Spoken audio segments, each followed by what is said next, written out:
Assalamualaikum warahmatullahi wabarakatuh. Kali ini kita coba untuk berbicara terkait dengan potensi akal di dalam menjalankan agama, bil khusus kepada kita agama Islamnya. Karena banyak beranggapan di masyarakat bahwa belajar agama itu tidak boleh dengan akal, tapi dengan iman. Bahaya dengan akal, nanti kamu bisa tersesat. Nah, sering kita mendapatkan ungkapan pernyataan seperti itu di dalam masyarakat kita atau teman diskusi kita terkait dengan bagaimana cara kita menjalankan agama ini. Apakah benar akal tidak boleh kita menggunakan akal dalam menjalankan agama? Bukankah ini sangat bertentangan sekali dengan ajaran semangat Al-Quran, yang mana banyak sekali perintah di dalam ayat-ayat Al-Quran itu yang menyuruh umatnya untuk menggunakan potensi akal yang diberikan Tuhan. Afala tatafakkarun, afala tatadabbarun, afala yanzuruna ilal ibili kaifa khuliqat.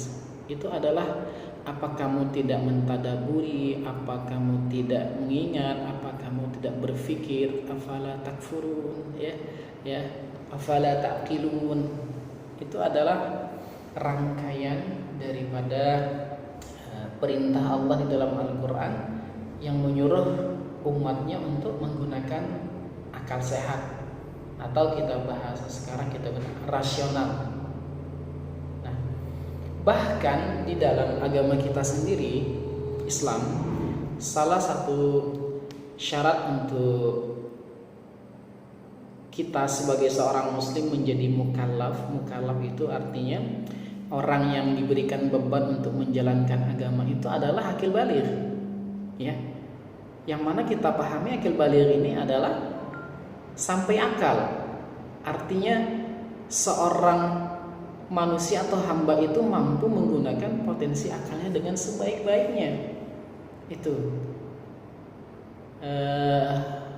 walaupun di masyarakat kita kenal yang dimaksud dengan akil baligh itu hanya ditandai dengan gejala-gejala psikologis, seperti kalau untuk perempuan sampai ke menstruasi, atau untuk laki-laki yang sering kita dapat adalah mimpi basah.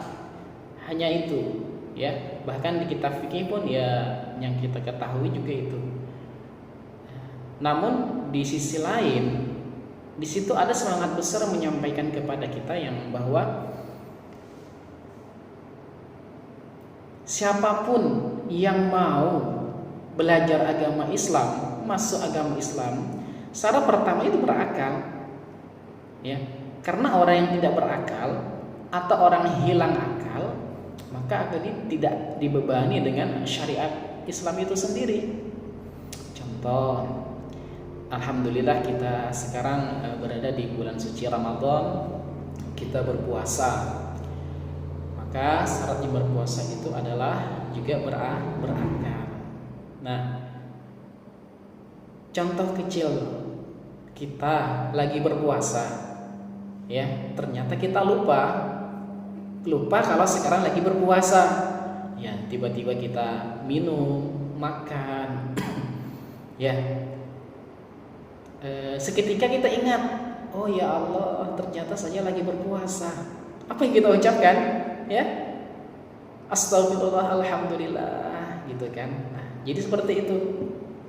Di dalam puasa saja, ketika seorang yang hilang akal melakukan sebuah kesalahan, yang mana makan dan minum itu adalah membatalkan ibadah puasa. Tetapi karena yang makan dan minum tadi kasusnya dia lupa, tidak sadar kalau dia lagi sedang berpuasa, dia makan, dia minum, maka ini akan dihukumi dimaafkan sama Allah Subhanahu wa taala, dan cara syariat juga dimaafkan. Jadi potensi akal itu sangat penting di dalam kita mempelajari agama ini. Maka termasuk dalam konsep keimanan, ya, ini tidak bisa kita lepaskan daripada akal, rasionalitas. Maka orang gila tidak dibebani dengan syariat Islam, ya.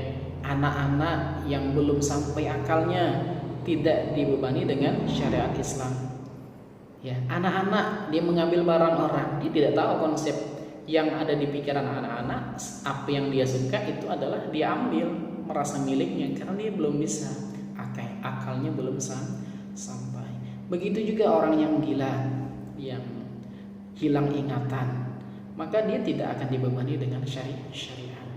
Maka hanya orang-orang yang waraslah, orang yang mampu menggunakan akal sehat yang dibebani, yang bisa menjalankan syariat Islam itu sendiri. Jadi jelaskan potensi akal. Akal itu adalah syarat ketentuan wajib di dalam kita menjalankan syariat Islam. Terkait dengan pengambilan hukum dari dalil Al-Quran, terkait dengan kita memaknai Al-Quran, juga tidak bisa lepas daripada Al-Quran, akal itu sendiri, ya. Al-Quran itu adalah teks yang tidak bisa berbicara, ya.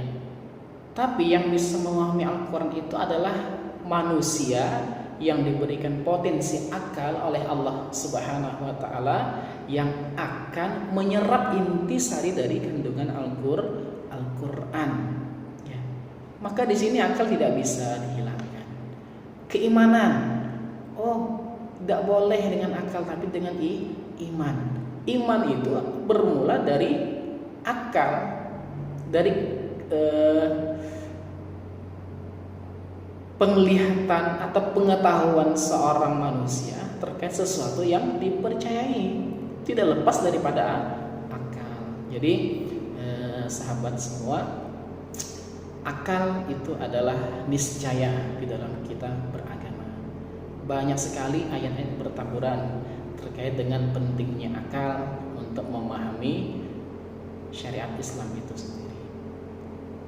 Assalamualaikum warahmatullahi wabarakatuh.